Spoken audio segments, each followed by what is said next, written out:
Hi పిల్లలు! మన అనగనగా కథల్లో ఇవాల్టి కథ 3 చేపల కథ. అనగనగా ఒక ఊర్లో ఒక పెద్ద చెరువు ఉండేది. ఆ చెరువులో చాలా చేపలుండేవి. ఒక సాయంత్రం ఆ చెరువు పక్క నుంచి ఇద్దరు చేపలు పట్టేవాళ్ళు వెళ్తూ ఉండగా ఆ చెరువుని గమనించారు.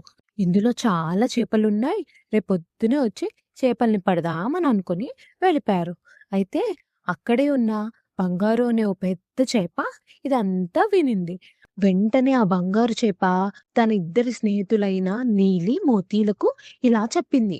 మనం తొందరగా ఇక్కడి నుంచి వెళ్ళిపోవాలి. ఇద్దరు చేపలు పట్టేవాళ్ళు రేపొద్దున్నే వేటకొస్తున్నారు. ఈ విషయం మన వాళ్ళందరికీ చెప్పండి అని చెప్పి బంగారు అక్కడి నుంచి వెళ్ళిపోయింది. ఇప్పుడు నీలి, మోతి ఇద్దరు ఆలోచనలో పడ్డారు.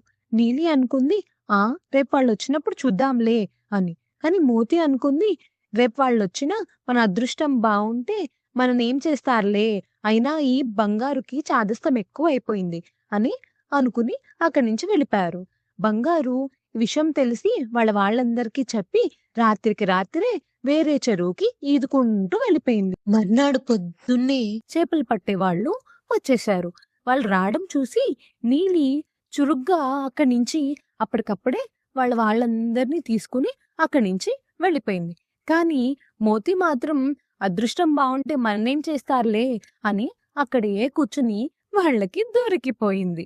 చూసారు గదా పిల్లలు! అదృష్టాన్ని మాత్రమే నమ్ముకుంటే ఇలాగే జరుగుతుంది. మన వంతు ప్రయత్నం కూడా మనం ఎప్పుడూ చెయ్యాలి. ఇది ఈ కథ యొక్క నీతి.